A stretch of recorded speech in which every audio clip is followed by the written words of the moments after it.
Launching and selling your offers on Instagram doesn't have to be hard, but you do need a plan, which is why I'm going to be breaking down a 3-phase process for warming up your audience and launching your offers. And be sure to stay tuned till the end, where I'll be sharing some helpful tips to help you prepare so your launch won't be stressful.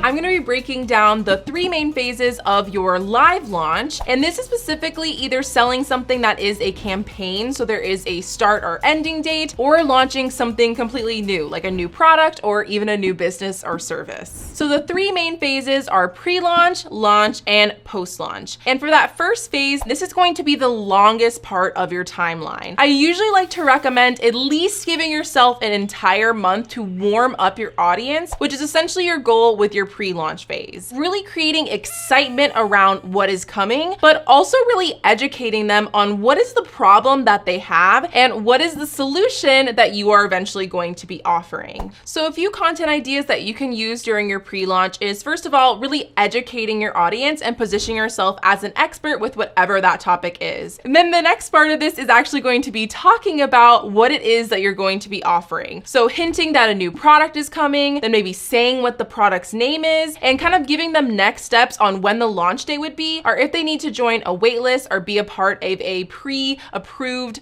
program. Instagram stories are a really great way to do this. So this is great for kind of taking behind the scenes, so showing the process of creating whatever it is that you're going to launch. And it's also a really great way to start asking questions and giving some really great insights on why you're an expert at whatever it is that you're launching. A bonus tip for the Instagram stories that you're taking during this time that are really offering value, make sure that you're saving them on a highlight. We don't just want them to disappear after 24 hours. So make a campaign specific highlight for this launch so people can reference it if they're starting to see your content and want to know the full picture of what's going on. Another way to do this is by doing Instagram lives. So whether you're collaborating with other people to tap into other audiences, or you're doing like little mini trainings, Q&As, this is a great way to really create energy in your pre-launch and to start showing up for your audience. And another piece of content that you might be creating are also things that are going to be on your feeds. This is where you want to incorporate Reels, IGTVs, and your feed posts. And you kind of want to think of these as a series and add a little call to action in at the end of your content. I always love to use a good old PS, like, PS, did you find this content really helpful? I have something really exciting coming, or here's the launch date, here's the call to action to join my newsletter. Those are a really simple way to make sure that you're really serving your audience really well and warming them up. So when they do take that action, they're really primed and ready to buy when you do launch. During this time, you want to update your Instagram bio. So add a call to action that is taking them off of Instagram and to a place where they can be a part of your launch. An email list is the perfect place to do this. And this leads us to the next stage, which is your actual launch. And this is typically a shorter period of time. So I find that this really big push period is going to be 1 to 2 weeks long, because there's going to be a lot of content and energy that you're pouring into your Instagram during this time,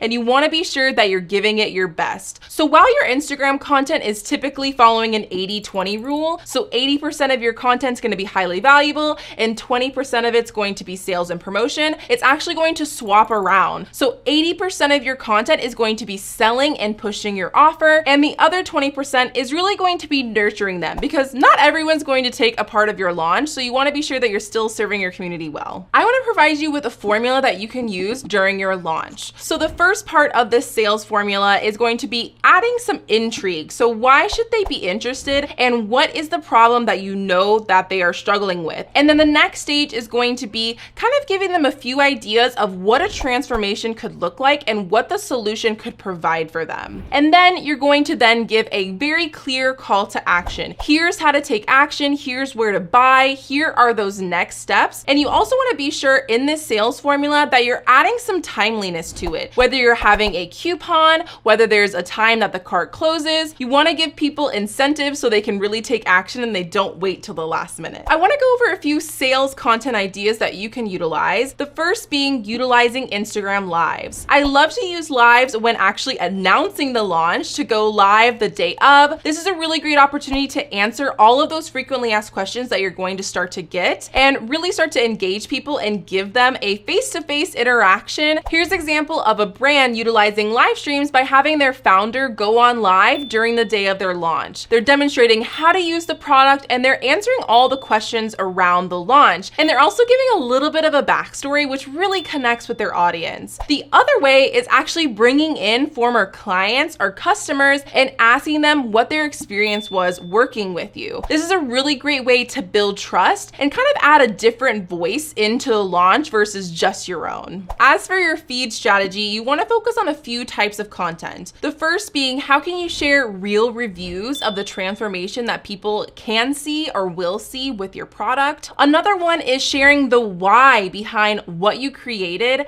and the story of actually creating it. And the other one is breaking down what it actually is that you're launching. People love to know all the features and benefits that they can really gain from purchasing whatever it is that you're selling. Instagram Reels are a really great way to visually demonstrate what a product would look like. And this is really great for product businesses that are wanting to show what a product really feels like, looks like, and how it can kind of transform their space. Carousel style feed posts are really great for not only the algorithm because people are spending more time scrolling through the content, commenting on it, engaging with it, but it's really great for adding even more value into just one post. So you can really give the features, what are the benefits, what is the transformation, and what is the solution that you have, whether it's a digital product that you're offering or maybe a service. Like I mentioned, you really want to be sure that you're still nurturing your community and your audience, and that's where an IGTV series can really come in handy. You can use an educational series to continue to add value to your audience, but you can still add in those call to actions at the end of your videos or in the captions. And IGTV in particular is a really great place to actually add clickable links. So if you don't have 10K and have that swipe up feature, you can add your call to action links for your sales page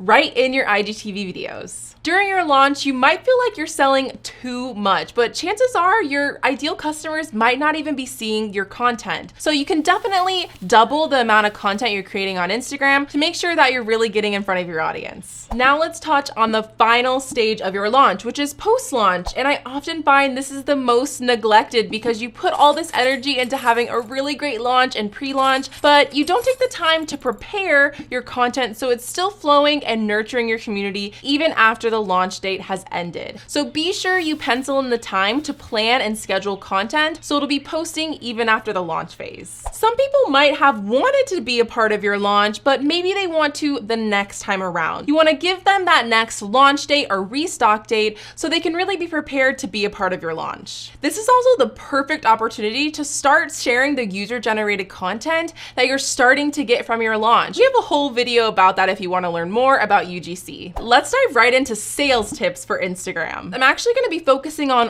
why people buy and the 4 types of buyers you're going to see on Instagram. My best Instagram sales tip for you is to understand that everyone buys differently on the platform. So the first buyer is the analytical buyer. This analytical buyer really wants to know why they should purchase and what are the facts about what it is that you're offering. So this is where you really want to focus on your content that's going to answer what are all the facts they need to know about your launch so they can really binge all your launch content and make the right decision. Then we have the amiable buyer. And this is the person that wants to be your friend on Instagram. They really want to feel like they have a personal connection with your brand before they buy. So chances are those are the people that are going to be engaging most on your stories, and they're going to be the ones replying or reacting to your stories, which are going to lead to a direct message conversation. So you want to be sure to nurture them in the direct messages and really give them that personal connection so they can make that buying decision. If you're representing a larger brand or business, you really can leverage this amiable buyer by touching on emotions, which is really where human connection comes in and telling the story of why it is that you're creating what you created. Then we have the expressive buyer, and this is the type of person that can see just one really great piece of content on your launch and they are ready to take action. Just because this expressive buyer only needs one call to action doesn't mean you don't want to continue to create a ton of valuable content on different parts of Instagram because they like to binge all of your highlights, your feed, what's on your stories,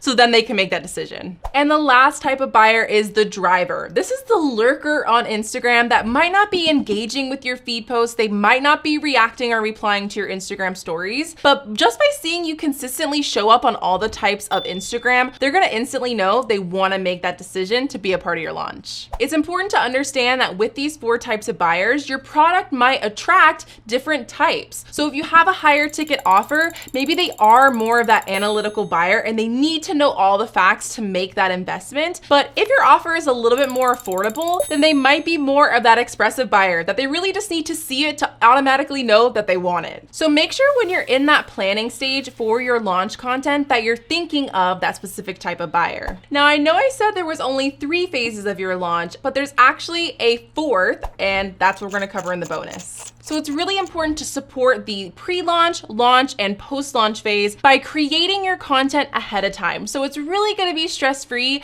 and you're not creating while you're actually launching. As for this prep phase, you wanna be sure that you're giving yourself at least a month to prepare all the content for your launch. This is not including you creating what you're launching, but the actual content to back it. The best way to prep for your launch is by incorporating a content calendar. And a content calendar essentially is going to have not only the dates that you're going to be posting, but the types of content you're creating and what the copy and visuals are going to be for all of this content. And just putting in that little bit of work is going to make your launch so much less stressful. This prep phase is going to make sure that your content is strategic because you're able to see all of your launch content as a whole versus just planning week to week while you're launching. And if you want some more content creation tips on how to create really great reels, IGTV videos, stories, you can watch more in this playlist, or there's another video you might like here, and happy launching!